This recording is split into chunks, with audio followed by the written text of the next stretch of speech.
어머, 진우야, 너 전처 맞지? 배 저거 만삭 아니야? 웃음과 건배 소리로 가득하던 동창 회장은 그 한마디로 얼어붙었습니다. 진우의 시선 끝에 서윤이 있었습니다. 등만 보이는데도 확실했어요. 걸음걸이, 어깨선, 그리고 원피스가 숨기지 못한 배. 서윤, 너 여기 왜? 진우가 다가가려는 순간 서윤이 몸을 살짝 틀었습니다. 얼굴이 보이기 직전 낯선 남자의 손이 서윤 허리를 감싸며 막아섰죠. 실례합니다. 보호자입니다. 보호자라는 단어에 진우의 심장이 내려앉았습니다. 그때 멀리서 누군가 사진을 찍는 플래시가 번쩍였고 진우의 귀에 속삭임이 들렸습니다. 대표님, 회장님 쪽에서도 이 자리에 사람이 왔습니다. 오늘 밤 진우는 깨닫게 됩니다. 이 동창회는 우연이 아니라 누군가가 짜놓은 덫이었다는 걸. 영상 시작 전 채널 구독해 주시면 재밌는 영상을 가장 먼저 받아볼 수 있습니다. 그럼 오늘의 사연 시작합니다. 한 달 전 세간을 떠들썩하게 했던 이혼 소송이 끝난 뒤 한진우는 홀로 남겨진 펜트하우스에서 매일 밤 술잔을 기울이며 공허한 시간을 보내고 있었습니다. 또 하루가 갔네. 집이 이렇게 큰데 왜 이렇게 조용한 거야? 사람 하나 빠졌다고 이렇게 텅 비어 보일 줄이야.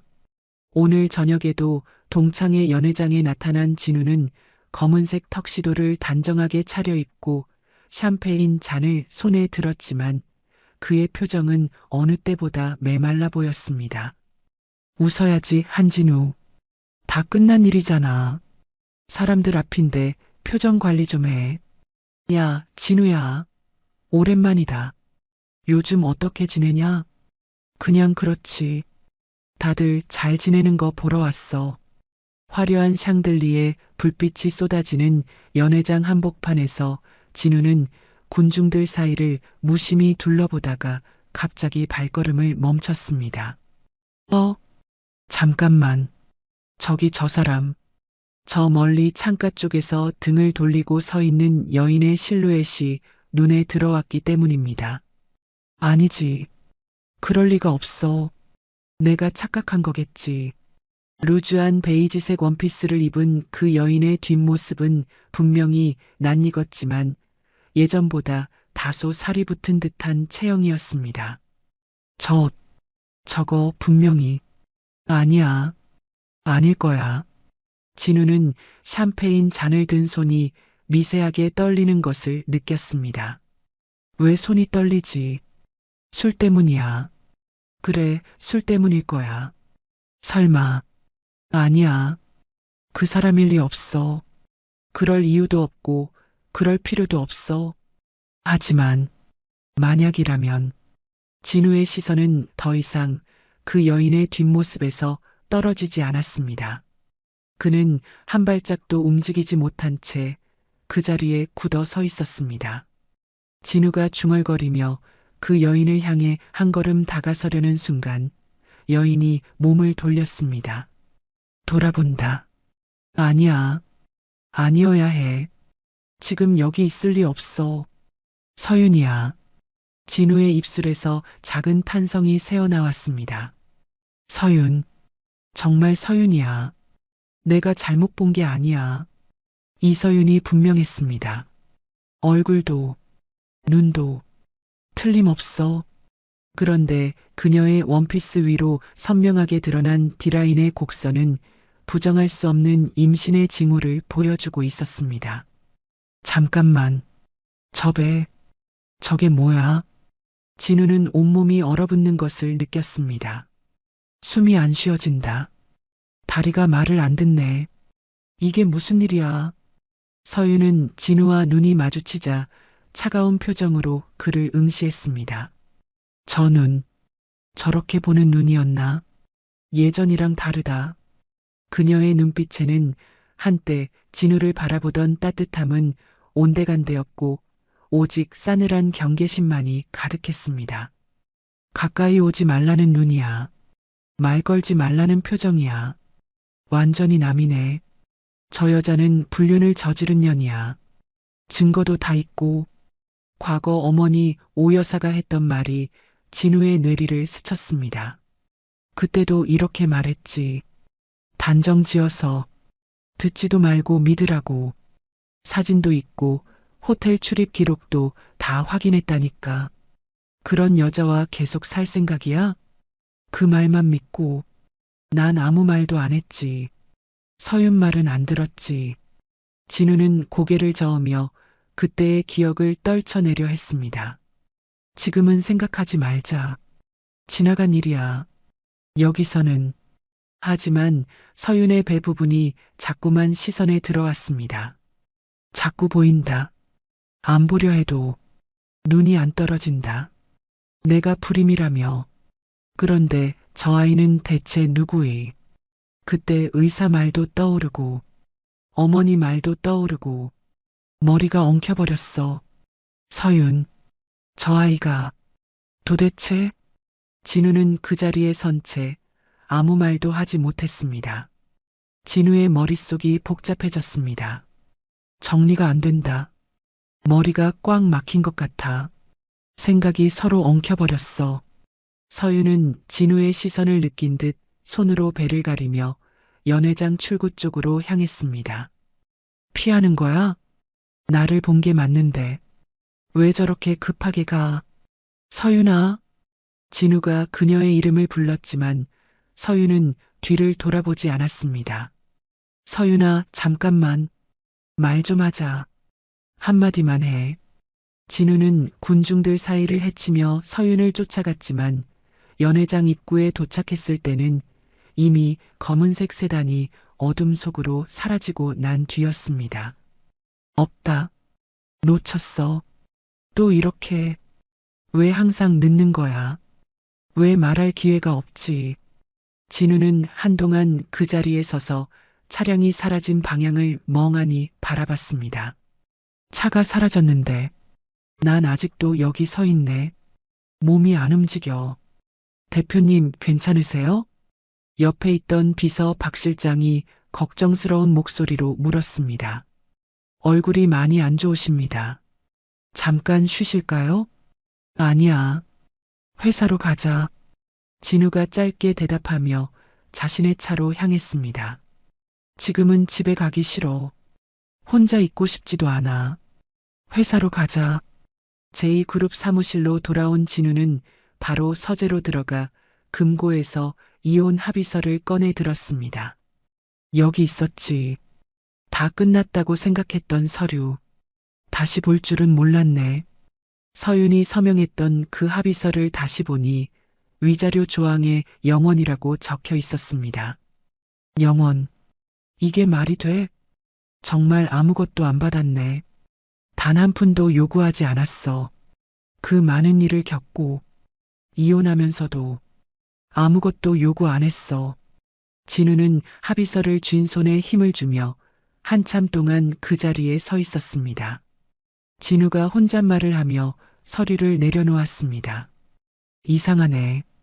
그때는 몰랐는데 지금 보니까 이상해. 당시 진우는 서윤의 담담한 태도가 오히려 자신의 죄책감을 덜어주는 것처럼 느꼈었습니다. 울지도 않고 화도 안 내고 아무 말도 안 했지. 그래서 내가 마음 편하게 생각했어. 하지만 지금 생각해보니 그녀가 임신 사실을 숨기고 이혼에 응했을 가능성이 높아 보였습니다. 만약 그때 이미 알고 있었다면, 그래서 아무 말도 안 한 거라면, 그럼 난 아무것도 모른 채 그냥 도장만 찍은 거잖아. 박 실장. 진우가 인터폰을 눌러 비서를 불렀습니다. 박 실장, 지금 들어와. 할 말이 있어. 네, 대표님. 박 실장이 서재 문을 열고 들어왔습니다. 무슨 일로 부르셨습니까? 표정이 심상치 않으십니다. 개인 조사원 하나 구해. 믿을 만한 곳으로. 진우가 의자에 등을 기대며 말했습니다. 아무데나 말고 이 무거운 곳으로. 확실한 대로. 무슨 일을 조사하실 건가요? 박 실장이 조심스럽게 물었습니다. 혹시 큰 문제라도 생긴 겁니까? 전처의 행적이야. 최근 거주지부터 생활 패턴까지 모든 걸 파악. 진우의 목소리에는 확고한 의지가 담겨 있었습니다. 어디서 살고 있는지, 누구를 만나고 있는지, 병원은 어디 다니는지, 하나도 빠짐없이 전부 알아와. 알겠습니다. 조용히 처리하겠습니다. 이틀 뒤 조사원으로부터 받은 보고서를 읽은 진우는 깜짝 놀랐습니다. 이게 뭐야? 이럴 줄은 몰랐어. 전혀 몰랐던 이야기네. 진우의 얼굴에서 핏기가 사라졌습니다. 서윤이 과거 자신이 불임 판정을 받았던 병원이 아닌 전혀 다른 산부인과에 정기적으로 방문하고 있다는 내용이었습니다. 여기가 아니야. 처음에 다니던 병원이 아니네. 왜 병원을 바꿨지? 이상해. 분명 이유가 있어. 더 자세히 조사해봐. 진우가 조사원에게 지시했습니다. 겉만 보지 말고 속까지 다 파봐. 작은 것도 놓치지 말고 병원만 말고 사람도 같이 봐. 며칠 후 받은 추가 보고서에는 더욱 충격적인 내용이 담겨 있었습니다. 이건 말이 안 되잖아. 3년 전 진우의 불임 판정을 내렸던 주치의가 오 여사의 후원을 받는 의료재단의 이사로 급격히 승진했다는 정황이었습니다. 그 의사 이름이 이 재단에 있어? 그것도 이사? 너무 빠르잖아. 이건 우연이 아니야. 진우는 보고서를 들고 어머니 오 여사의 저택으로 향했습니다. 직접 들어야겠다. 말로 확인해야 돼. 도망칠 수 없게. 어머니, 이게 뭡니까? 진우가 거실에 들어서자마자 보고서를 내밀며 물었습니다. 이거 보세요. 이게 다 뭡니까? 설명해 주세요. 오 여사는 소파에 앉아 차를 마시고 있다가 진우를 올려다봤습니다. 왔니? 얼굴이 많이 굳었네. 뭘 그렇게 흥분하고 그러니? 오 여사가 여유로운 목소리로 대답했습니다. 차 한잔 할래? 말 좀 가라앉히고. 제가 불임이 아니었다는 얘기 아닙니까? 진우의 목소리가 점점 높아졌습니다. 그때 진단, 거짓이었던 거잖아요. 저 멀쩡했잖아요. 그런데 왜 그렇게 말했어요? 그런 게 중요해? 어차피 그 여자는 이미 다른 남자의 아이를 가진 몸이잖아. 오 여사가 찻잔을 내려놓으며 냉정하게 말했습니다. 지금도 봤잖니? 배가 나온 거 눈으로 확인했잖아. 그럼 끝난 거야. 증거라고 보여주신 것들도 다 조작이었겠군요. 진우가 주먹을 꽉 쥐며 물었습니다. 사진, 기록, 전부요. 다 가짜였던 겁니까? 조작이라니. 네가 보고 싶지 않았던 현실을 내가 보여준 것뿐이야. 오 여사가 일어서며 진우를 내려다봤습니다. 너는 약했어. 흔들리기 쉬웠고, 그래서 내가 대신 결정했어. 어머니가 그런 일을 하셨다는 게 믿어지지 않습니다. 진우가 고개를 저으며 말했습니다. 제 인생이에요. 제 아이 문제였고, 제 결혼이었어요. 믿든 말든 상관없어. 중요한 건 네가 이제 그 여자에게서 완전히 자유로워졌다는 거야. 다 끝난 일이야. 지금이라도 정신 차려. 다시는 흔들리지 말고. 진우는 아무 말도 하지 못한 채 어머니를 바라보고만 있었습니다. 오 여사의 목소리에는 어떤 죄책감도 느껴지지 않았습니다. 이 사람은 정말 아무렇지도 않구나. 내 마음은 상관도 없네. 진우는 더 이상 할 말을 찾지 못하고 저택을 나섰습니다. 여기 더 있어봐야 아무 소용 없겠지. 숨이 막힌다. 그날 밤 진우는 서윤이 지금 살고 있다는 낡은 화실 근처로 차를 몰고 갔습니다. 여기서 산다고 했지. 이런 곳에서 혼자서 어둠 속에서 화실을 지켜보고 있던 진우는 만삭의 몸으로 무거운 캔버스를 옮기는 서윤의 모습을 목격했습니다. 저 몸으로 저걸 혼자 들고 왜 아무도 없지? 혼자서 저런 무거운 걸? 진우의 가슴 밑바닥부터 죄책감이 솟아올랐습니다. 내가 옆에 있었어야 했는데 그때라도 내가 조금만 달랐어도. 서윤은 캔버스를 옮기다가 잠시 허리를 짚고 숨을 고르는 모습을 보였습니다. 아이고, 힘들어 보이네. 쉬어야 하는데. 진우는 차에서 내려 서윤을 도우려다가 발걸음을 멈췄습니다. 지금 나가면 도움이 될까? 아니면 내가 나타나면 그녀가 더 힘들어할지도 몰라. 또 상처 주는 건 아닐까? 그럴 수도 있어. 진우는 멀찍이서 서윤의 안전을 확인하고 조용히 그 자리를 떠났습니다. 다친 데는 없는지, 넘어지진 않는지, 그것만 보고 가자. 다음 날 새벽, 진우는 다시 화실 근처로 갔습니다. 밤새 잠을 못 잤어. 계속 마음에 걸려. 이번에는 서윤이 없는 틈을 타서 화실 내부로 몰래 들어갔습니다. 잠깐만 보고 바로 나가자. 흔적 남기지 말고. 화실 안에는 서윤이 그린 신작들이 여러 점 걸려 있었습니다. 이 그림들 전부 새 거네. 요즘 그린 거야. 그 그림들을 보는 순간 진우는 숨이 막혔습니다. 말이 안 나와. 모든 그림이 과거 두 사람이 행복했던 시절의 기억을 담고 있었기 때문입니다. 저 카페, 처음 만났던 곳, 첫 만남의 카페, 함께 걸었던 해변, 결혼식 날의 웃음, 이 바다, 손잡고 걷던 날, 결혼식 때, 저 웃음, 내가 이런 바보였구나. 진우가 그림 앞에서 중얼거렸습니다. 다 버린 줄 알았는데, 아직도 기억하고 있었네. 나 혼자만. 그때 화실 문이 열리는 소리가 들렸습니다. 누가 온다. 진우는 황급히 뒷문으로 빠져나갔지만 서윤의 진심을 확인한 후였습니다. 이제 알겠다. 왜 아무 말도 안 했는지, 왜 혼자 버텼는지. 한편 사촌형 태주는 진우가 서윤의 임신 사실을 알아챈 것을 눈치채고 본격적인 회방을 시작했습니다. 눈치챘군. 이러면 곤란한데. 가만둘 수 없지. 주주들에게 이 사실을 알려야겠어. 회사부터 흔들어야지. 그래야 진우가 움직이지. 태준이 자신의 사무실에서 전화를 걸었습니다. 지금부터 시작이야. 말 한마디로 사람 하나 끝내보자고. 진우가 전처와 바람을 피우다가 사생아까지 가졌다는 소문을 퍼뜨려. 경영권 방어는 물 건너간 거야. 주주들 귀에만 들어가면 돼. 사실인지 아닌지는 중요하지 않아.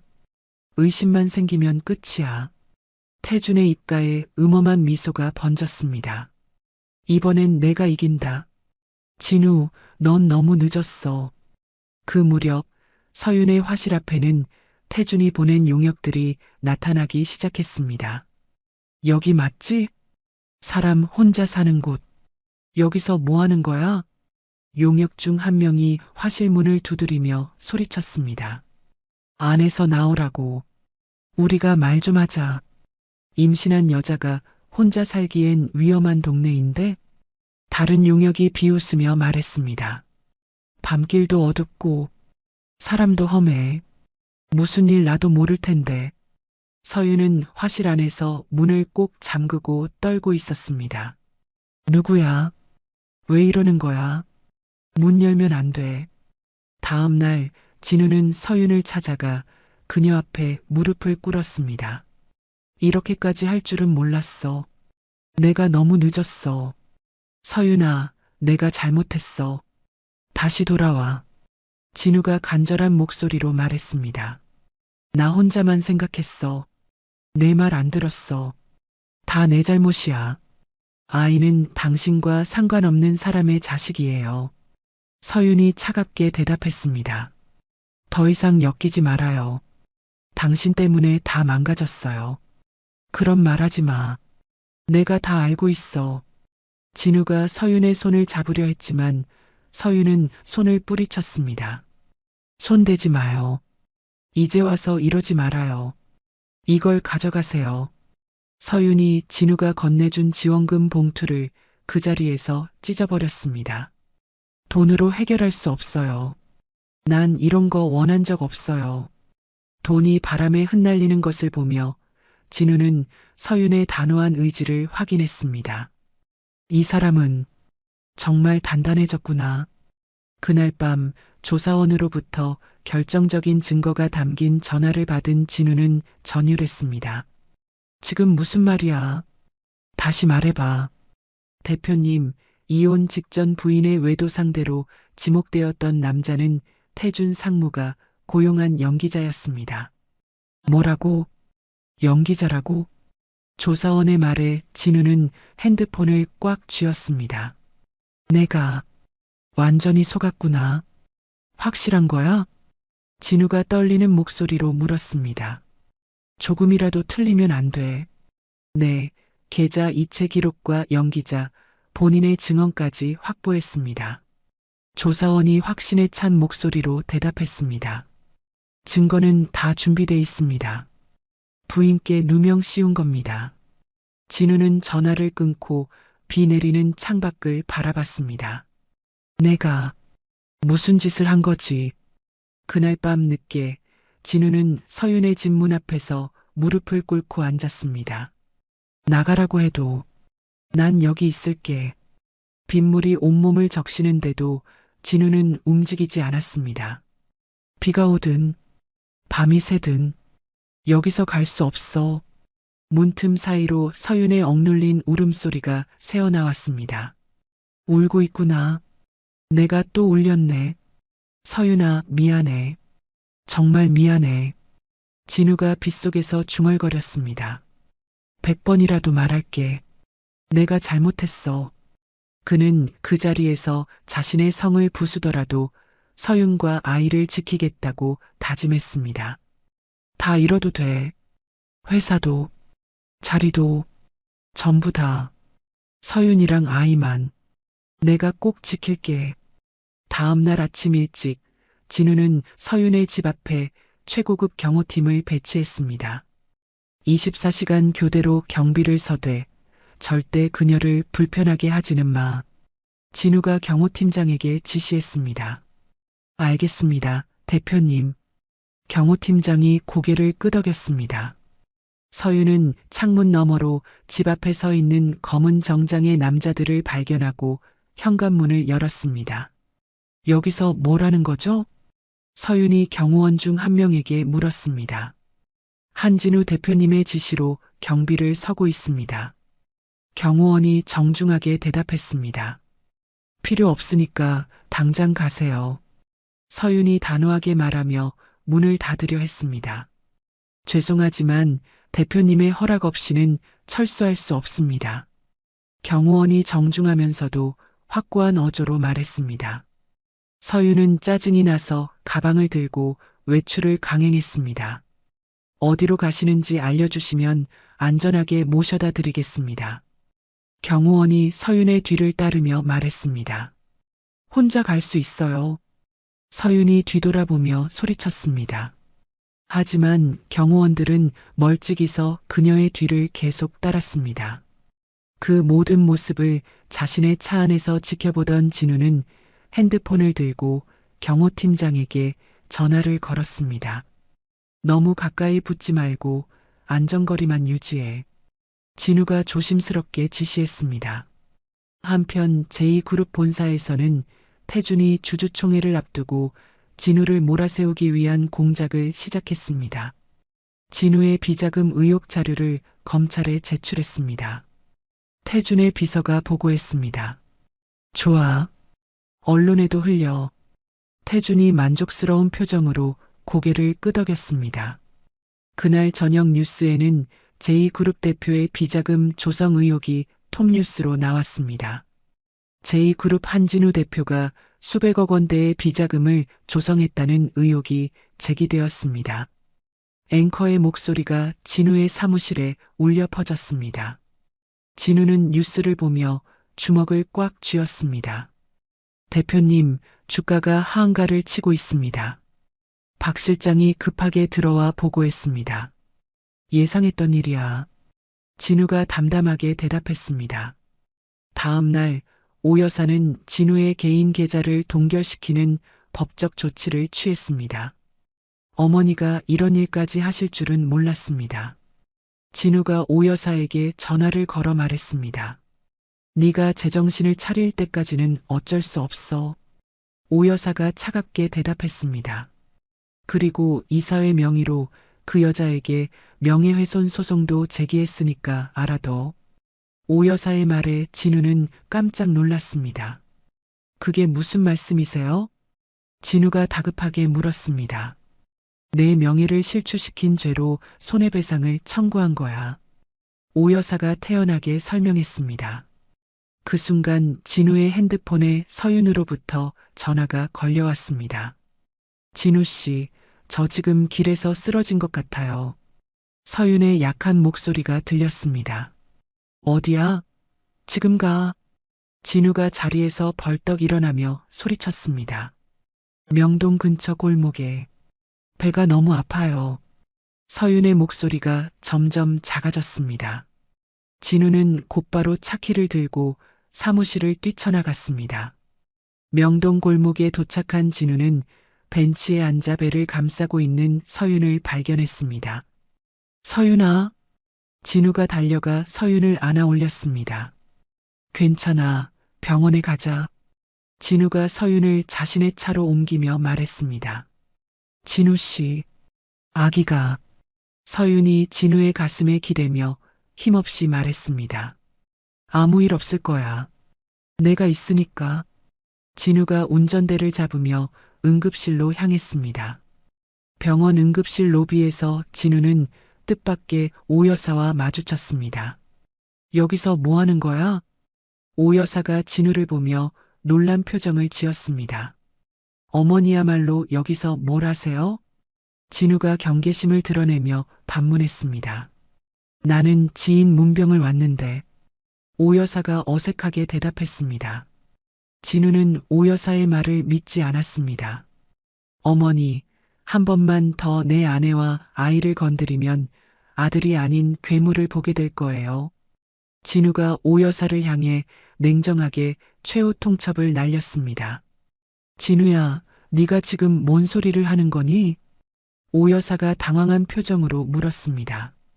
하지만 진우는 더 이상 대답하지 않고 서윤이 있는 병실로 향했습니다. 그 시각 태주는 서윤의 주치의를 매수하려는 시도를 하고 있었습니다. 이 약을 영양제라고 하고 투여하세요. 태준이 의사에게 작은 병을 건네며 말했습니다. 이게 뭔가요? 의사가 의심스러운 표정으로 물었습니다. 그냥 비타민이니까 걱정하지 마세요. 태준이 거짓말을 했습니다. 하지만 진우가 미리 배치한 전담 간호사가 이 상황을 목격하고 즉시 진우에게 연락했습니다. 대표님, 수상한 일이 벌어지고 있습니다. 간호사가 조심스럽게 보고했습니다.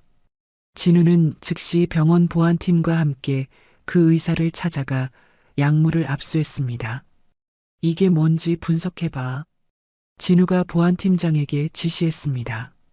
분석 결과 그 약물은 유산을 유도할 수 있는 위험한 성분이었습니다.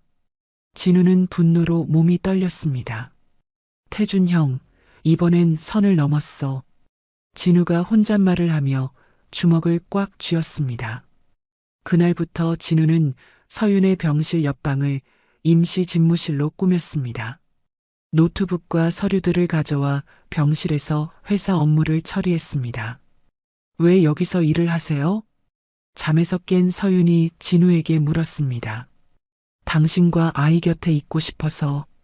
진우가 솔직하게 대답했습니다. 필요 없어요. 혼자서도 잘할 수 있으니까. 서윤이 고개를 돌리며 말했습니다. 하지만 진우는 서윤의 말을 듣지 않고 계속 그 자리를 지켰습니다. 밤늦게 서윤이 잠들면 진우는 그녀의 얼굴을 조용히 바라봤습니다. 내가 놓쳤던 행복이 이런 거였구나. 진우는 과거 자신이 얼마나 소중한 것을 잃었는지 깨달았습니다. 한편 제2그룹 내부에서는 태준 편의 선 임원들이 진우의 해임안을 준비하고 있었습니다. 대표가 개인적인 일로 회사를 소홀히 하고 있습니다. 한 임원이 이사회에서 발언했습니다. 경영권보다 개인적인 감정을 우선시하는 건 문제가 있어요. 다른 임원이 동조했습니다. 이 소식을 들은 진우는 놀라기보다는 오히려 담담했습니다. 회사보다 중요한 게 있다는 걸 이제야 알겠어. 진우가 박 실장에게 말했습니다. 대표님, 정말 괜찮으세요? 박 실장이 걱정스럽게 물었습니다. 응, 괜찮아. 진우의 대답은 확신에 찬 것이었습니다. 며칠 후 서윤의 화실에 의문의 화재가 발생했습니다. 화실이 불탔다고요? 진우가 급하게 현장으로 달려갔습니다. 화실은 완전히 재가 되었고 서윤의 평생 역작들이 모두 사라졌습니다. 서윤은 현장을 보고 충격으로 말을 잃었습니다. 서윤아, 괜찮아. 다시 그릴 수 있어.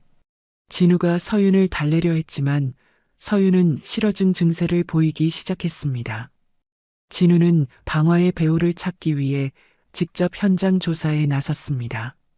CCTV를 분석한 결과 태준의 수하인 박 실장이 관련되었다는 증거를 발견했습니다. 이번엔 증거까지 남겼네. 진우가 블랙박스 영상을 보며 중얼거렸습니다. 하지만 서윤의 상태는 계속 악화되었습니다. 그녀는 며칠 동안 한마디도 하지 않았습니다. 의사 선생님, 언제쯤 나아질까요? 진우가 담당이에게 물었습니다. 심리적 충격이 크시니까 시간이 필요할 것 같습니다. 의사가 조심스럽게 답했습니다. 그 무렵 오 여사는 또 다른 수를 써왔습니다. 서윤의 친정 식구들이 남긴 빚을 모두 매입하여 서윤의 집을 압류한 것입니다. 집까지 빼앗으시는 거예요? 진우가 오 여사에게 따져 물었습니다. 합법적인 절차야. 빚을 갚지 못하면 당연한 결과지. 오 여사가 태연하게 말했습니다. 진우는 자신의 펜트하우스 열쇠를 서윤에게 건넸습니다. 여기서 살아. 안전할 거야. 진우가 간절하게 말했습니다. 하지만 서윤은 고개를 저었습니다. 동정은 받고 싶지 않아요. 서윤이 겨우 입을 열어 말했습니다. 그리고는 만삭의 몸으로 빗속을 걸어나갔습니다. 서윤아. 진우가 뒤쫓아가 빗속에서 그녀를 붙잡았습니다. 왜 이렇게 고집을 부려? 진우가 서윤의 어깨를 잡으며 물었습니다. 아이 때문이 아니라 당신 없이는 내가 살 수 없어서 이러는 거야. 진우가 처음으로 진심을 털어놓으며 오열했습니다. 빗물과 눈물이 섞여 진우의 얼굴을 타고 흘렀습니다. 서윤은 진우의 모습을 보며 마음이 흔들렸지만 여전히 마음의 문을 열지는 않았습니다. 일주일 후 서윤이 입원해 있는 병원 로비에 화려한 꽃다발을 든 한 남자가 나타났습니다. 키가 크고 수려한 외모에 고급 수트를 완벽하게 소화한 그 남자는 연예인 못지않은 화려한 모습이었습니다. 민석 씨? 병원 직원들이 그의 등장에 수군거렸습니다. 민석은 당당하게 서윤의 병실로 향했습니다. 서윤아, 괜찮아? 민석이 병실 문을 열며 따뜻한 목소리로 물었습니다. 민석 오빠. 서윤이 민석을 보자 처음으로 밝은 표정을 지었습니다. 그 순간 복도에서 커피를 사오던 진우가 두 사람의 모습을 목격했습니다. 진우는 발걸음을 멈추고 병실 안의 상황을 지켜봤습니다. 많이 힘들었지? 민석이 서윤의 손을 부드럽게 잡으며 말했습니다. 이제 괜찮아요. 오빠가 와주셔서. 서윤이 미소를 지으며 대답했습니다. 진우는 그런 두 사람의 다정한 모습에 질투를 느꼈습니다. 하지만 더 충격적인 건 민석이 꺼낸 다음 말이었습니다. 서윤아, 나와 결혼하자. 민석이 진지한 표정으로 말했습니다. 내가 너와 아이를 평생 지켜줄게. 민석의 말에 서윤은 당황한 기색을 보였습니다. 오빠. 서윤이 말을 잇지 못하고 있을 때 진우가 병실 안으로 들어왔습니다. 실례합니다. 진우가 냉정한 목소리로 말했습니다. 당신이 한진우 군이군. 민석이 진우를 돌아보며 말했습니다. 네, 그렇습니다. 당신은 누구죠? 진우가 경계심을 드러내며 물었습니다. 김민석입니다. 서윤이의 대학 선배이자. 민석이 잠시 말을 멈추고 서윤을 바라봤습니다. 약혼자가 될 사람이죠. 민석의 말에 진우는 주먹을 꽉 쥐었습니다. 서윤이는 아직 내 아내입니다. 진우가 참고 있던 감정을 드러내며 말했습니다. 법적으로는 이혼한 사이 아닌가요? 민석이 여유로운 표정으로 반박했습니다. 그건. 진우가 말문이 막혔습니다. 서윤아, 생각해봐. 이 사람과 함께 있으면 계속 고생만 할 거야. 민석이 서윤에게 말했습니다. 나는 다르거든. 서윤이가 원하는 모든 걸 해줄 수 있어. 민석의 자신만만한 태도에 진우는 더욱 초조해졌습니다. 서윤아, 대답해줘. 진우가 간절한 눈빛으로 서윤을 바라봤습니다. 하지만 서윤은 대답하지 않았습니다. 그날 오후 민석은 서윤의 모든 법적 채무를 단번에 변제했습니다. 이렇게까지 하실 필요는 없었는데 서윤이 민석에게 고마워하며 말했습니다. 당연한 일이야. 우리는 가족이 될 사람들이니까. 민석이 서윤의 손을 잡으며 말했습니다. 진우는 이 모든 과정을 지켜보며 무력감을 느꼈습니다. 자신이 해결하지 못한 문제를 민석이 순식간에 해결해버린 것입니다. 자신의 여자 하나 지키지 못한 놈은 가질 자격이 없어. 민석이 진우에게 조용히 말했습니다. 뭐라고 했습니까? 진우가 화를 내며 물었습니다. 사실을 말한 것뿐이야. 서윤이를 제대로 보호하지 못했잖아. 민석이 냉정하게 지적했습니다. 진우는 아무 말도 할 수 없었습니다. 민석의 말이 맞았기 때문입니다. 한편 태주는 민석의 등장을 절호의 기회로 보고 새로운 음모를 꾸몄습니다. 진우가 전처의 내연남과 결탁해서 비자금을 세탁했다는 기사를 써 태준이 매수한 기자에게 지시했습니다. 하지만 증거가 없는데요. 기자가 망설이며 말했습니다. 증거는 내가 만들어줄게. 태준이 음험하게 웃었습니다. 다음 날 온라인과 언론은 진우에 대한 가짜 뉴스로 도배되었습니다. 제2그룹 한진우, 전처와 불륜관계 지속하며 비자금 세탁 의혹, 사생아까지 가진 한진우, 경영 자격 있나? 이런 자극적인 헤드라인들이 포털 사이트 메인을 장식했습니다. 대표님, 이대로 두면 안 됩니다. 박 실장이 급하게 진우에게 보고했습니다. 하지만 진우는 의외로 침착했습니다. 상관없어. 중요한 건 서윤이와 아이의 안전이니까. 진우가 담담하게 대답했습니다. 그러던 중 검찰이 진우의 집무실과 자택을 정격 압수수색했습니다. 수사에 협조해 주세요. 검사가 진우에게 말했습니다. 알겠습니다. 진우가 고개를 끄덕였습니다. 진우는 구속영장 실질 심사를 앞두고 사면 초과의 상황에 놓였습니다. 그 시각 민석의 보호를 받고 있던 서윤에게 위기가 찾아왔습니다. 민석의 비서로 위장한 태준의 끈앞풀이 서윤의 음료에 약물을 넣었던 것입니다. 기분이 좀 이상해요. 서윤이 어지럼증을 호소했습니다. 병원에 가봐야겠어요.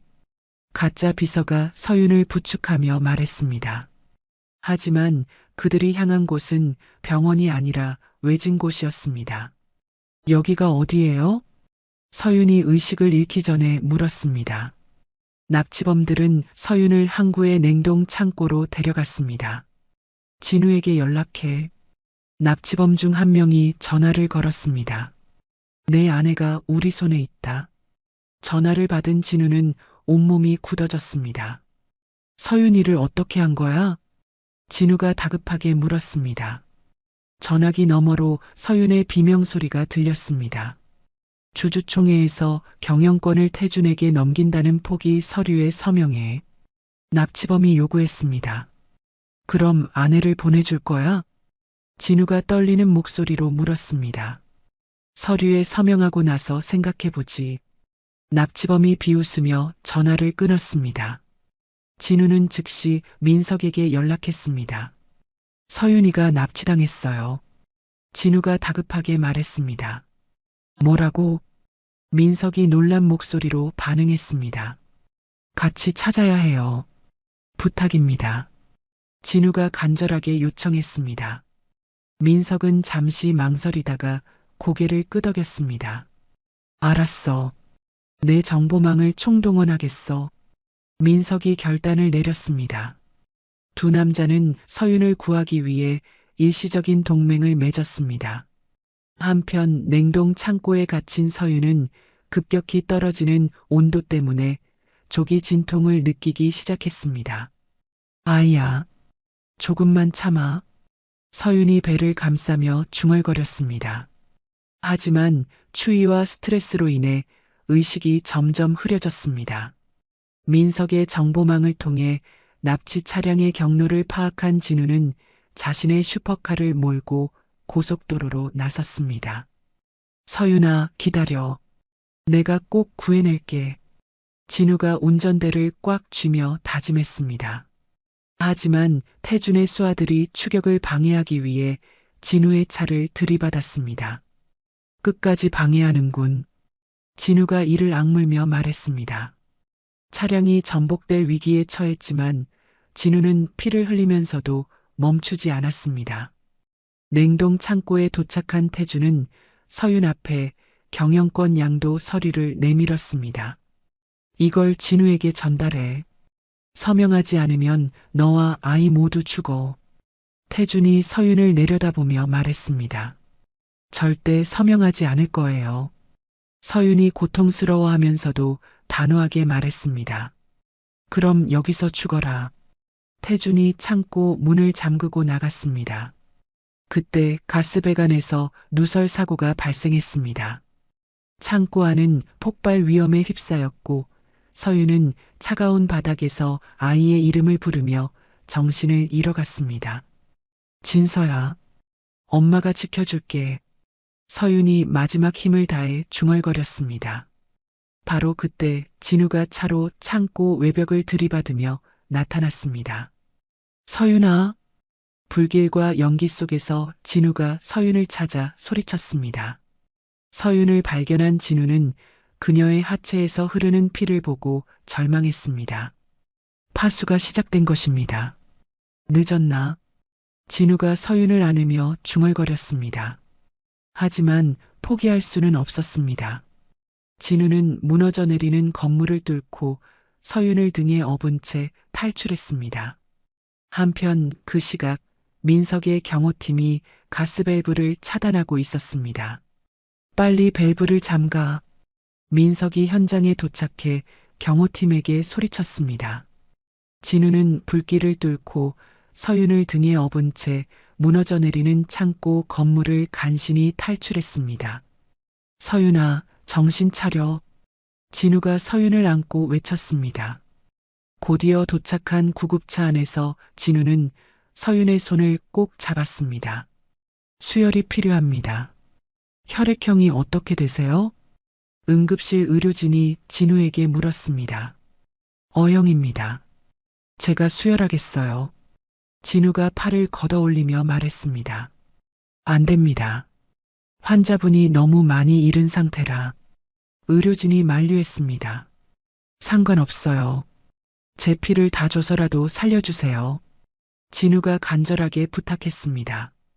구급차 안에서 진우의 피가 서윤에게 수혈되었습니다. 조금만 버텨, 서윤아. 진우가 창백해진 얼굴로 중얼거렸습니다.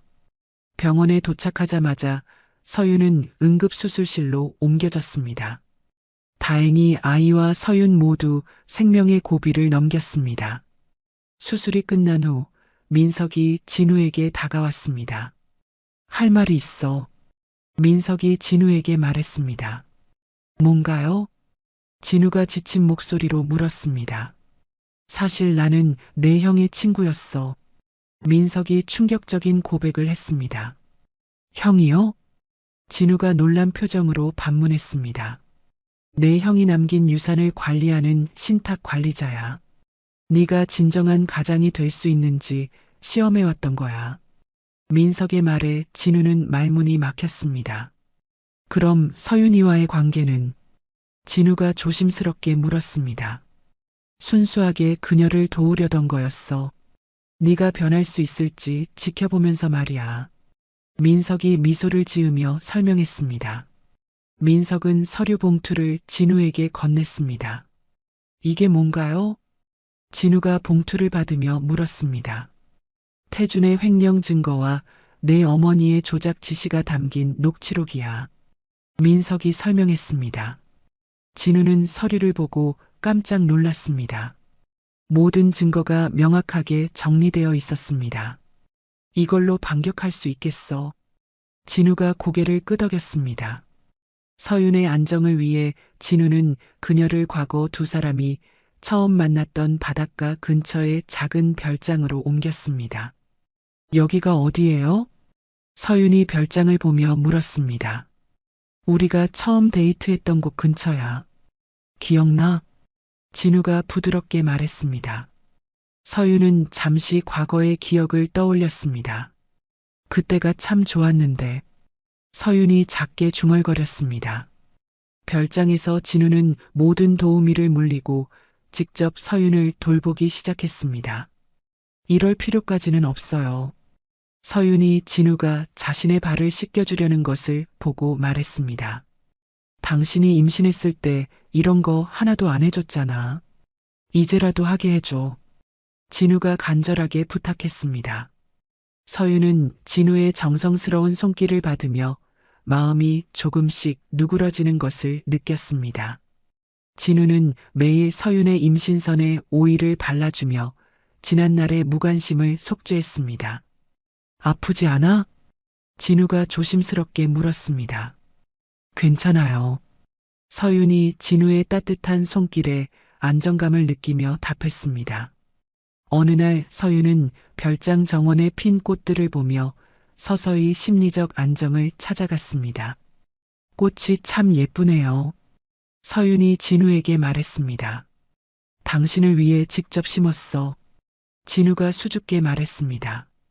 서윤은 처음으로 진우에게 아이의 심장 소리를 들려주겠다고 제안했습니다. 정말이야? 진우가 기뻐하며 물었습니다. 귀를 여기에 대봐요. 서윤이 진우의 머리를 자신의 배에 가져다 대었습니다. 진우는 아이의 심장 박동 소리를 듣고 눈물을 흘렸습니다. 우리 아기구나. 진우가 감격스러운 목소리로 말했습니다. 서윤도 진우의 모습을 보며 미소를 보냈습니다. 한편 진우는 태준의 비리를 폭로하기 위해 자신의 지분 전부를 담보로 대형 로펌과 계약했습니다. 모든 걸 걸겠습니다. 진우가 변호사에게 말했습니다. 위험한 선택이네요. 변호사가 걱정스럽게 말했습니다. 서윤이와 아이를 위해서라면 뭐든 할 수 있어요. 진우가 확고하게 답했습니다. 진우는 언론에 자신의 잘못을 인정하는 정면 돌파 인터뷰를 했습니다. 과거 제가 아내를 오해하고 상처를 준 것은 사실입니다. 진우가 카메라를 향해 솔직하게 말했습니다. 하지만 지금은 진실을 밝혀 그녀의 명예를 회복시키겠습니다. 진우의 진심이 담긴 인터뷰는 여론을 서서히 바꿔놓았습니다. 오 여사는 아들의 강경한 태도에 당황하며 화해를 시도했습니다. 진우야, 어머니가 잘못했어. 오 여사가 별장을 찾아와 말했습니다. 하지만 진우는 냉정했습니다. 앞으로는 법적 대리인을 통해서만 대화하겠습니다. 진우가 단호하게 말했습니다. 진우야, 엄마를 이렇게 대하는 거니? 오 여사가 울먹이며 말했습니다. 어머니께서 먼저 선을 넘으셨잖아요. 진우가 어머니와의 인연을 끊을 각오를 보였습니다. 민석은 서윤의 복귀를 위해 해외 유명 갤러리와의 전시 계약을 성사시켰습니다. 루브르에서 전시 제안이 왔어. 민석이 서윤에게 기쁜 소식을 전했습니다. 정말이에요? 서윤이 믿을 수 없다는 표정으로 물었습니다. 내 재능을 세상이 알아봐주는 거야. 민석이 격려했습니다. 서윤은 별장에서 태교를 겸한 창작 활동에 몰입하며 화가로서의 자아를 회복했습니다. 캔버스 앞에 서면 모든 고통이 승화되는 것 같았습니다. 진우는 밤마다 서윤의 배에 대고 동화책을 읽어주었습니다. 옛날 옛적에 한 왕자가 있었는데 진우의 부드러운 목소리가 별장 안에 울려 퍼졌습니다. 아빠가 되면 이런 기분이구나. 진우가 혼잣말을 했습니다. 서윤은 진우의 모습을 보며 그가 진정으로 변했다는 것을 느꼈습니다. 태주는 자신의 입지가 좁아지자 비자금을 챙겨 해외 도피를 준비했습니다.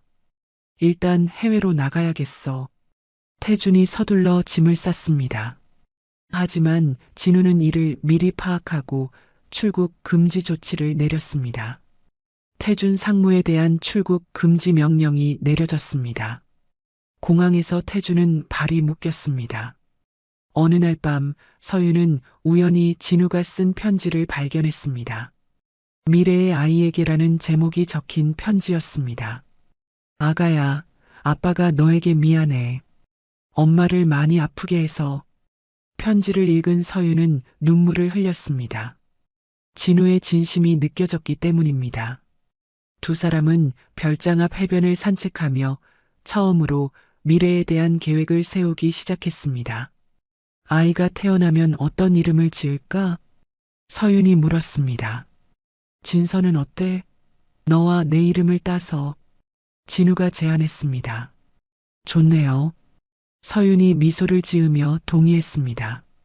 진우는 새로운 결혼 반지를 꺼내며 서윤에게 재결합을 청했습니다. 다시 시작하자, 서윤아. 진우가 간절하게 말했습니다. 하지만 서윤은 아직 확답을 주지 않았습니다. 반지가 아니라 당신의 변치 않는 마음이 확인될 때 끼겠어요. 서윤이 신중하게 답했습니다. 진우는 서윤의 마음을 이해하며 기다리기로 했습니다. 해변의 노을을 바라보며 두 사람은 조용한 행복을 느꼈습니다. 이혼 재판 항소심 당일 오후 진우는 법정 입구에서 서윤을 기다리고 있었습니다. 준비됐어? 진우가 서윤의 손을 부드럽게 잡으며 물었습니다. 네, 이제 끝낼 때가 됐죠. 서윤이 고개를 끄덕이며 답했습니다. 두 사람은 나란히 법정 안으로 들어갔습니다. 지금부터 한진우와 이서윤의 이혼 무효 확인 소송 항소심을 시작하겠습니다. 판사가 선언했습니다. 진우의 변호사가 일어서서 발언했습니다. 재판장님, 저희가 제출한 과학적 분석 결과를 확인해 주십시오. 변호사가 두꺼운 서류 뭉치를 제출했습니다. 원고 측에서 제출한 모든 증거가 조작되었다는 명확한 증거입니다. 변호사의 설명에 법정안이 술렁였습니다. 태준 측 변호사가 반박하려 했지만 이미 늦었습니다. DNA 검사 결과도 조작된 것이 확인되었습니다. 진우의 변호사가 추가로 발언했습니다. 재판장은 태준의 증거 조작 혐의를 인정하며 중대한 판결을 내렸습니다. 피고 강태준의 증거 조작이 명확히 입증되었으므로 한진우와 이서윤의 이혼을 무효로 판결합니다. 판사의 선언에 서윤은 안도의 한숨을 내쉬었습니다. 또한 오 여사에 대한 접근 금지 명령을 내립니다. 추가 판결에 진우는 고개를 끄덕였습니다. 법정을 나선 두 사람은 기자들에게 둘러싸였습니다. 소감 한마디 부탁드립니다. 기자들이 마이크를 내밀었습니다. 진실은 결국 밝혀지는 법입니다. 진우가 간단하게 답했습니다. 그날 오후 제2그룹 주주총회장은 긴장감으로 가득했습니다. 진우가 당당하게 입장하자 웅성거림이 일었습니다. 지금부터 태준 상무의 비리 실태를 공개하겠습니다. 진우가 단상에서 선언했습니다. 대형 스크린에 태준의 해외 유령 회사 거래 내역이 실시간으로 중계되었습니다. 이 모든 것이 우리 회사 자금으로 이루어진 일입니다. 진우의 설명에 주주들은 경악했습니다.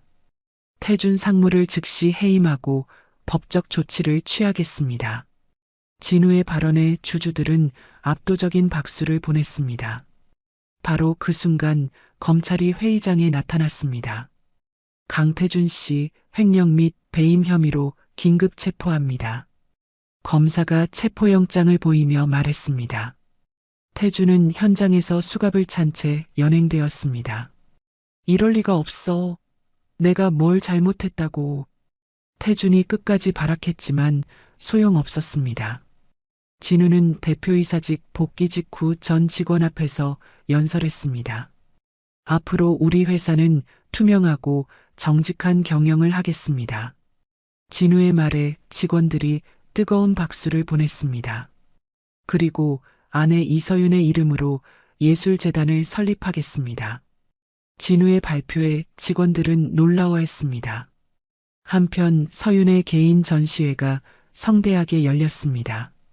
천재 화가 이서윤 개인전이라는 현수막이 갤러리 입구에 걸렸습니다. 서윤 씨 작품이 정말 대단하네요.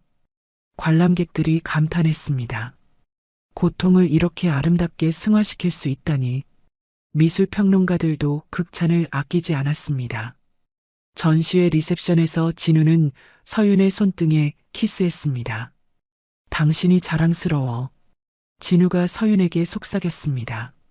수많은 카메라 플래시가 터졌지만 두 사람은 오직 서로만 바라봤습니다. 이제 정말 새로운 시작이네요. 서윤이 행복한 미소를 지으며 말했습니다. 전시회가 끝난 후 두 사람은 옛날 자주 가던 포장마차를 찾았습니다. 사장님, 여기 소주 2병이요. 진우가 주문했습니다.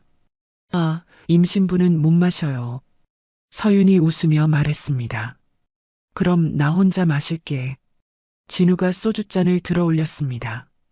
고생 많았어, 서윤아. 진우가 진심을 담아 말했습니다. 두 사람은 소박한 포장마차에서 가장 달콤한 시간을 보냈습니다. 오 여사는 자신의 저택이 압류당하고 모든 지위를 잃었습니다. 이럴 줄 알았으면 오 여사가 텅 빈 집에서 후회했습니다. 하지만 진우는 냉정함을 유지했습니다. 최소한의 생활비만 지원하겠습니다. 진우가 변호사를 통해 전달했습니다. 서윤은 진우와 함께 아이의 방을 꾸미기 시작했습니다. 여기에 작은 침대를 놓고 서윤이 설계도를 보며 말했습니다. 저기에는 장난감장을 두자. 진우가 신나게 제안했습니다. 두 사람은 세상에서 가장 따뜻한 보금자리를 만들어갔습니다. 진우는 자신의 수천억 원대 자산을 투명하게 공개했습니다. 이 모든 것을 사회적 약자를 위한 기금으로 전환하겠습니다. 진우의 발표는 사회적으로 큰 화제가 되었습니다. 재벌 2세의 모범 사례라는 언론 보도가 이어졌습니다.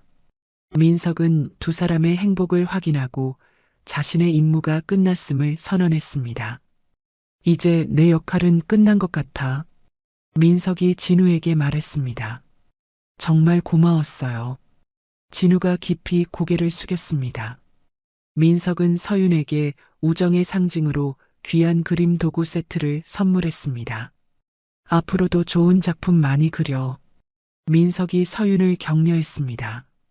서윤은 만삭 화보 촬영을 제안했습니다. 정말 찍을 거야? 진우가 쑥스러워하며 물었습니다. 우리 가족의 첫 번째 기념품이에요. 서윤이 미소를 지으며 설득했습니다. 촬영장에서 두 사람은 세상에서 가장 아름다운 가족 사진을 남겼습니다. 진우는 매일 아침 서윤의 발을 마사지해주며 아이의 태동을 확인했습니다. 오늘은 더 활발하네. 진우가 서윤의 배에 손을 대며 말했습니다. 아빠 목소리를 알아보는 것 같아요. 서윤이 행복해하며 답했습니다. 별장 식탁에는 매일 신선한 식재료들이 가득했습니다.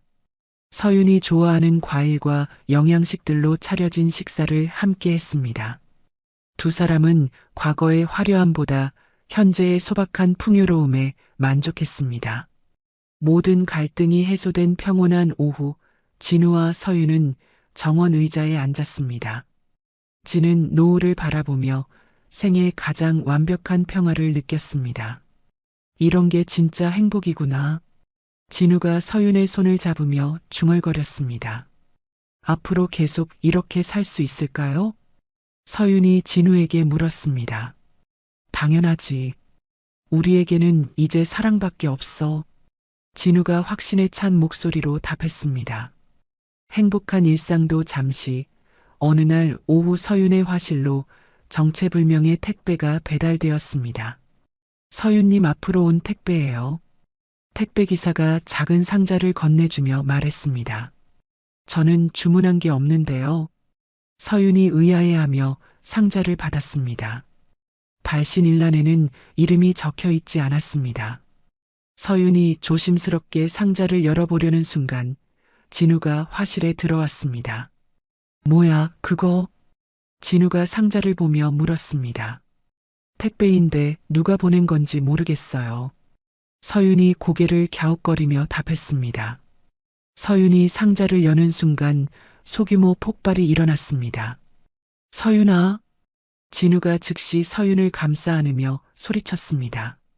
상자에서 나온 유독가스가 화실 안에 퍼지기 시작했습니다. 서윤은 가스를 흡입하고 급성 호흡 곤란을 일으키며 쓰러졌습니다. 숨을 쉴 수가. 서윤이 가슴을 움켜쥐며 힘겹게 말했습니다. 진우는 파편을 온몸으로 막아내며 서윤을 보호했습니다. 119예요. 응급 상황이에요. 진우가 핸드폰으로 급하게 신고했습니다. 주소는 어떻게 되세요? 신고 접수원이 물었습니다. 서초구 화실 단지. 빨리 와주세요. 진우가 다급하게 주소를 알려줬습니다. 구급차가 도착할 때까지 진우는 서윤에게 인공호흡을 실시했습니다. 서윤아, 정신 차려. 아기를 위해서라도. 진우가 서윤의 뺨을 가볍게 두드리며 말했습니다. 병원으로 긴급 후송된 서윤은 심각한 상태였습니다. 태반 박리가 시작됐습니다. 담당이가 진우에게 급하게 보고했습니다. 과다출혈도 계속되고 있어요. 간호사가 덧붙여 설명했습니다. 진우는 수술실 밖에서 발을 동동 구르며 기다렸습니다. 그런데 갑자기 병원의 모든 조명이 꺼졌습니다. 정전이에요. 의료진들이 당황하며 외쳤습니다. 비상 발전기는 왜 안 돌아가죠? 간호사가 급하게 물었습니다. 시스템이 해킹당한 것 같습니다. 병원 전산팀이 보고했습니다. 수술실의 조명이 꺼지고 산소 공급 장치가 멈추는 대혼란이 발생했습니다. 이런 젠장. 진우가 주먹으로 벽을 치며 분노했습니다. 진우는 곧바로 병원 지하 전기실로 뛰어내려갔습니다. 비상용 발전기가 어디 있어요? 진우가 관리원에게 소리쳤습니다. 저쪽 구석에 있는데 고장이 나서. 관리원이 당황하며 가리켰습니다. 진우는 직접 배선을 연결하려고 시도했습니다. 전기가 흘러 손에 화상을 입었지만 포기하지 않았습니다. 아파. 진우가 이를 악물며 계속 작업했습니다. 마침내 비상 발전기가 가동되기 시작했습니다. 수술실에 불이 들어오자 의료진은 다시 수술을 재개했습니다. 한편 태주는 감옥에서 해커들을 조종하고 있었습니다. 제2그룹 주식을 모두 투매해버려. 태준이 은밀히 지시했습니다. 해외 투자자들도 모두 끌어들여. 태준의 마지막 경제 테러가 시작되었습니다. 진우의 비서 박 실장은 이 기회를 틈타 배신을 저질렀습니다. 대표님의 개인 인감을 가져왔습니다. 박 실장이 태준의 부하에게 건네주며 말했습니다. 잘했어. 이제 도망가. 부하가 박 실장에게 돈뭉치를 건네줬습니다. 박 실장은 급하게 사무실을 빠져나갔습니다. 진우는 아내의 생명과 자신의 전 재산을 동시에 잃을 위기에 놓였습니다. 수술이 계속되는 동안 담당이가 진우를 찾아왔습니다. 보호자분, 의사가 심각한 표정으로 다가왔습니다. 왜요? 무슨 일이에요? 진우가 불안하게 물었습니다. 아이를 살릴지 산모를 살릴지 결정해야 합니다. 의사의 말에 진우는 온 세상이 무너지는 것 같았습니다. 둘 다 살릴 수는 없나요? 진우가 절규하며 물었습니다. 최선을 다하고 있지만 의사가 고개를 저었습니다. 바로 그때 태준으로부터 영상통화가 걸려왔습니다. 잘 보이니? 태준이 감옥에서 음험하게 웃으며 말했습니다. 태준 형, 이번엔 정말 선을 넘었어. 진우가 분노로 떨리는 목소리로 말했습니다. 내 도피 자금을 송금하지 않으면 병원 가스밸브를 폭파하겠어. 태준이 협박했습니다. 미친 거야? 진우가 믿을 수 없다는 표정으로 소리쳤습니다. 10분 안에 결정해. 아내와 아이가 죽기 전에 말이야. 태준이 전화를 끊었습니다. 진우는 극한의 공포 속에서도 침착함을 유지하려 노력했습니다. 급하게 민석에게 연락을 취했습니다. 민석 씨, 해킹을 추적할 수 있어요? 진우가 다급하게 부탁했습니다. 알았어. 우리 사이버 보안팀을 투입할게. 민석이 즉시 응답했습니다. 동시에 진우는 자신의 모든 권한을 포기하는 서류를 작성하기 시작했습니다. 이걸로 태준을 유인해야겠어. 진우가 혼잣말을 하며 서류에 서명했습니다. 수술실 안에서는 서윤이 무의식 중에 중얼거렸습니다. 아이를 제발 살려주세요. 서윤이 간절히 기도하는 목소리였습니다. 진우는 수술실 문 앞에서 유리창을 두드리며 서윤을 불렀습니다. 서윤아, 나야, 진우야. 진우가 목이 터져라 소리쳤습니다. 병원 로비에는 태준에게 선동된 성난 주주들이 몰려왔습니다. 한진우를 당장 내놓아. 주주들이 난동을 부리며 소리쳤습니다. 경찰은 폭발 위험 때문에 병원 전체의 출입을 통제했습니다. 아무도 들어갈 수 없습니다. 경찰관이 주주들을 막으며 말했습니다. 진우는 직접 수혈대에 누워 서윤에게 자신의 피를 공급했습니다. 제발 나를 혼자 두지 마라. 진우가 의식을 잃어가는 서윤에게 빌었습니다. 수술 중에 또 다른 장비가 멈추자 진우는 수동 펌프를 직접 조작했습니다. 제가 할게요. 진우가 의사에게 말하며 펌프를 잡았습니다. 초인적인 힘을 발휘하며 의사들이 수술을 마칠 때까지 버텼습니다. 하지만 결국 수술실에서는 아이의 울음소리가 들리지 않았습니다. 정적이 흐른 후 서윤의 혈압이 급격히 떨어지기 시작했습니다. 모니터의 심박수가 평행선을 그리며 경고음이 울렸습니다. 안 돼. 진우가 절망적으로 소리쳤습니다. 다음 날 새벽 정적을 깨고 미약하게나마 아이의 울음소리가 터져나왔습니다. 울음소리가 들려요. 간호사가 기쁨에 찬 목소리로 외쳤습니다. 수술실 안의 모든 의료진은 안도의 한숨을 내쉬며 기적을 선언했습니다. 성공했습니다. 집도이가 마스크를 벗으며 환하게 웃었습니다. 진우는 아이의 울음소리를 듣는 순간 그 자리에 주저앉아 오열했습니다. 살았구나.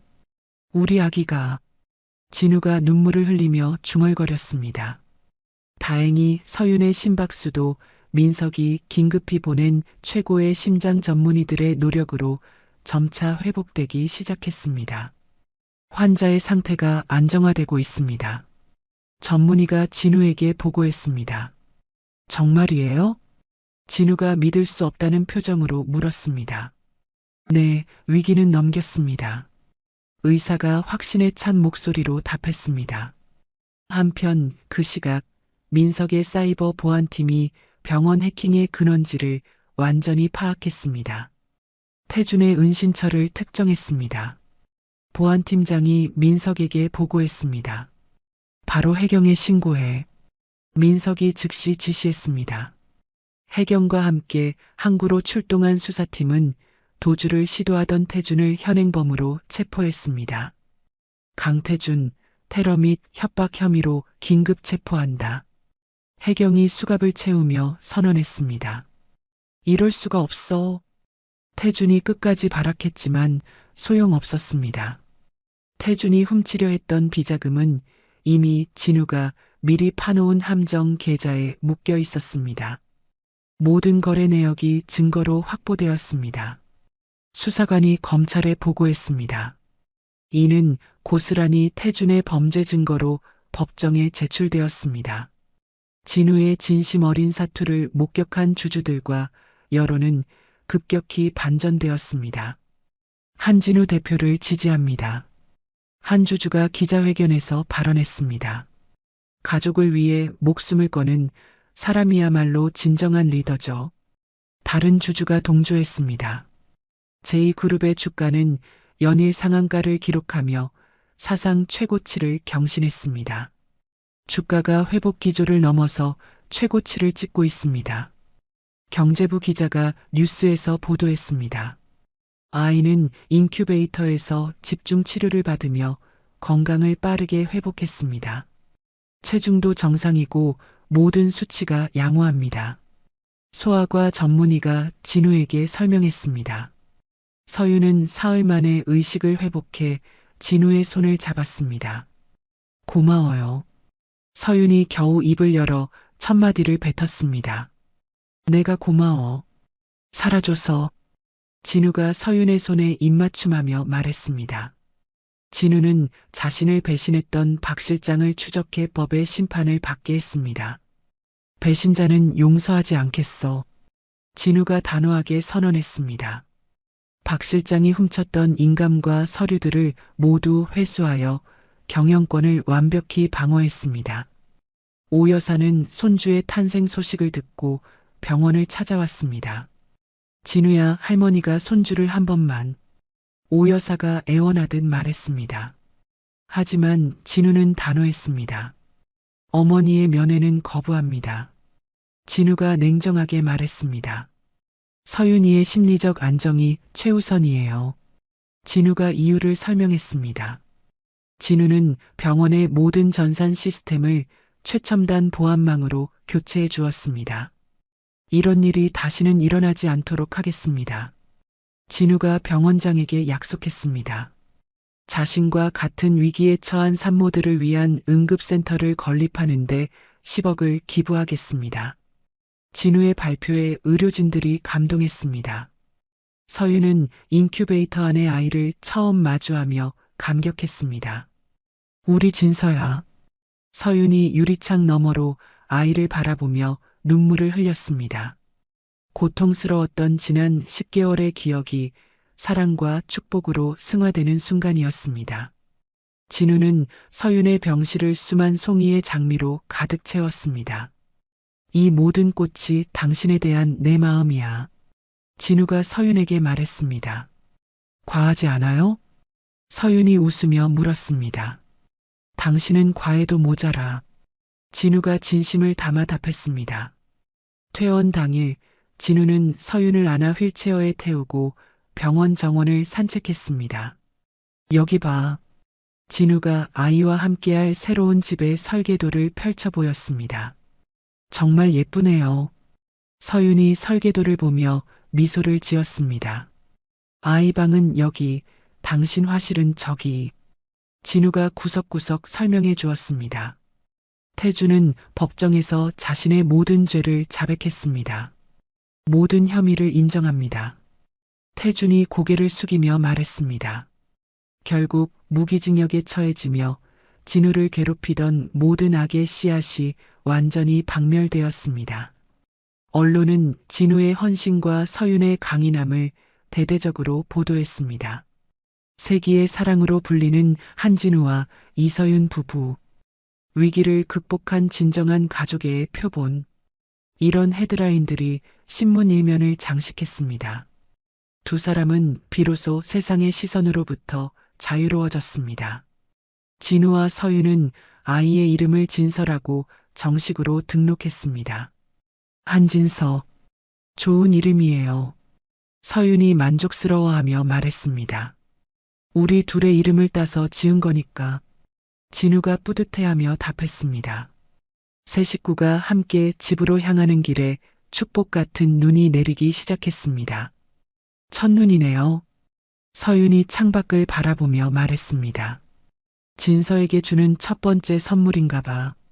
진우가 아이를 안고 미소를 지었습니다. 차 안에서 잠든 아이를 바라보며 두 사람은 완벽한 행복을 느꼈습니다. 이제 정말 새로운 시작이에요. 서윤이 진우의 손을 잡으며 말했습니다. 응, 우리 셋이 함께하는. 진우가 고개를 끄덕이며 대답했습니다. 눈이 내리는 길 위에서 세 가족은 새로운 인생을 향해 나아갔습니다. 1년 후 가을, 진우는 화려한 수트 대신 편안한 면바지를 입고 아이의 기저귀 가방을 맨 채 갤러리 복도를 분주히 움직였습니다. 진서야, 엄마 전시회 구경하러 가자. 진우가 유모차를 밀며 아이에게 말했습니다. 서윤은 세계 최고의 미술관인 루브르에서 특별 초청 전시를 열게 되었습니다. 이서윤 개인전 사랑과 회복의 여정. 갤러리 입구에 걸린 현수막이 자랑스러워 보였습니다. 그녀의 작품들은 가족의 사랑과 회복을 주제로 전 세계인의 심금을 울렸습니다. 정말 감동적인 작품들이네요. 관람객들이 서윤의 그림 앞에서 감탄했습니다. 고통을 이렇게 아름답게 승화시킬 수 있다니. 외국인 관람객이 통역사를 통해 말했습니다. 진우는 대표이사직을 전문 경영인에게 위임했습니다. 앞으로는 이사회 의장으로서 큰 방향만 결정하겠습니다. 진우가 임원회의에서 발표했습니다. 나머지 시간은 모두 가족을 위해 쓰고 싶어요. 진우의 선언에 임원들이 박수를 보냈습니다. 두 사람이 살고 있는 단층 저택은 서윤의 화실과 아이의 놀이터가 유기적으로 연결된 구조였습니다. 집안 어디서든 서로의 온기를 느낄 수 있도록 설계되었습니다. 여보, 진서가 기어다니기 시작했어. 서윤이 화실에서 그림을 그리다가 거실을 바라보며 말했습니다. 정말? 진우가 급하게 달려가서 아이를 바라봤습니다. 진서는 거실 바닥에서 열심히 기어가며 장난감을 향해 나아가고 있었습니다. 동창회에서 마주쳤던 비극적인 뒷모습의 기억은 이제 완전히 사라졌습니다. 아이를 안고 행복하게 웃으며 정원을 가꾸는 서윤의 찬란한 뒷모습으로 대체되었습니다. 당신이 정원 가꾸는 모습이 제일 아름다워. 진우가 서윤에게 말했습니다. 과찬이에요. 서윤이 수줍게 웃으며 답했습니다. 민석은 가끔 한국을 방문해 진서의 대부 역할을 자처했습니다. 진서야, 대부가 선물 가져왔다. 민석이 비싼 장난감을 들고 나타났습니다. 너무 비싼 거 사오지 마세요. 서윤이 민석을 나무랐습니다. 내 조카인데 당연하지.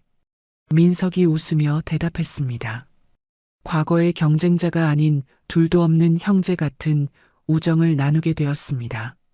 진우는 미혼모 지원 재단을 직접 운영하며 매주 봉사활동에 참여했습니다. 대표님, 오늘도 봉사 오셨네요. 재단 직원이 반갑게 인사했습니다. 당연한 일이죠. 진우가 앞치마를 두르며 답했습니다.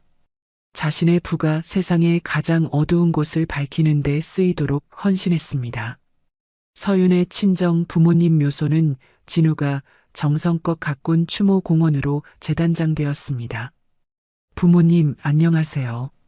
서윤이 이제 눈물이 아닌 감사의 마음으로 부모님을 찾아갔습니다. 진서도 데리고 왔어요. 서윤이 아이를 안고 묘비 앞에 섰습니다. 오 여사는 한적한 시골절에서 자신의 과오를 뉘우치며 살아가고 있었습니다. 스님, 제가 정말 큰 죄를 지었습니다. 오 여사가 스님에게 참회했습니다. 진우는 명절마다 진서의 사진을 보내며 보이지 않는 화해를 시도했습니다. 어머니께도 손주 사진을 보내드려야겠어. 진우가 서윤에게 말했습니다. 그러세요. 어머님도 외로우실 텐데. 서윤이 너그럽게 동의했습니다. 아이는 아빠의 명석한 두뇌와 엄마의 예술적 감수성을 닮아 건강하고 영특하게 자라났습니다. 진서가 벌써 색깔을 구분해. 진우가 신기해하며 서윤에게 말했습니다. 엄마 닮아서 예술적 재능이 있나 봐요. 서윤이 뿌듯해하며 답했습니다. 집안은 항상 아이의 웃음소리로 가득 찼습니다. 서윤은 매일 밤 잠들기 전 진우의 손등에 키스했습니다. 다시 태어나도 당신의 아내로 살고 싶어요. 서윤이 진심 어린 고백을 전했습니다. 나도 마찬가지야. 진우가 서윤을 끌어안으며 답했습니다. 진우는 과거의 냉혈한 백만장자가 아닌 완전히 다른 사람이 되었습니다. 아내의 컨디션을 체크하고 아이의 이유식을 직접 만드는 다정한 남편이자 아빠였습니다. 오늘 이유식은 호박죽으로 할까? 진우가 앞치마를 두르며 물었습니다. 진서가 호박을 좋아하나요? 서윤이 궁금해하며 물었습니다. 어제 잘 먹었거든. 진우가 웃으며 요리를 시작했습니다. 두 사람은 매년 이혼 기념일마다 가장 허름한 포장마차를 찾아갔습니다. 그때의 시련이 없었다면 지금의 행복도 없었을 거예요. 서윤이 소주잔을 들며 말했습니다. 맞아. 모든 게 의미가 있었구나. 진우가 고개를 끄덕이며 서로를 격려했습니다. 해변의 별장은 이제 두 사람만의 은신처가 아니었습니다. 상처받은 예술가들을 위한 창작 레지던시로 개방되어 사회에 공헌하고 있었습니다. 이곳에서 많은 작가들이 새로운 영감을 얻었으면 좋겠어요. 서윤이 별장을 바라보며 말했습니다. 노을지는 바닷가에서 진우와 서윤, 그리고 걸음마를 뗀 진서가 서로의 손을 잡고 걸었습니다. 세 사람의 실루엣이 석양에 비쳐 아름다운 그림을 만들어냈습니다. 가장 위대한 자산은 결국 곁에 있는 사람이구나. 진우의 독백이 바람에 실려 퍼져나갔습니다. 서윤은 진우의 말에 고개를 끄덕이며 진서를 꼭 안았습니다. 우리가 진짜 부자네요. 서윤이 행복한 미소를 지으며 말했습니다. 세 가족은 파도 소리를 들으며 해변을 따라 천천히 걸어갔습니다. 석양이 점점 바다 너머로 사라져가고 있었지만 그들의 마음속에는 영원히 꺼지지 않을 사랑의 불빛이 타오르고 있었습니다. 한진우와 이서윤의 이야기가 막을 내렸습니다. 냉혹한 백만장자였던 진우는 진정한 사랑을 깨달으며 따뜻한 남편이자 아버지로 거듭났습니다. 온갖 시련을 견뎌낸 서윤은 세계적인 화가로 성장하며 당당한 자아를 회복했습니다. 두 사람을 갈라놓으려 했던 모든 악의는 무너졌고 대신 그 자리에 사랑과 용서 그리고 새로운 희망이 피어났습니다. 돈과 명예보다 소중한 것이 무엇인지 진정한 행복이란 어떤 것인지를 보여준 이 이야기는 우리에게 깊은 울림을 남깁니다. 어떤 시련이 와도 사랑하는 사람들과 함께라면 이겨낼 수 있다는 희망의 메시지를 전해줍니다. 바닷가를 걷는 세 가족의 모습처럼 우리 모두의 삶에도 따뜻한 사랑과 진정한 행복이 함께하기를 바랍니다. 이야기를 끝까지 들어주신 분이 계시다면 잘 들었다고 댓글 하나만 남겨주세요. 감사합니다.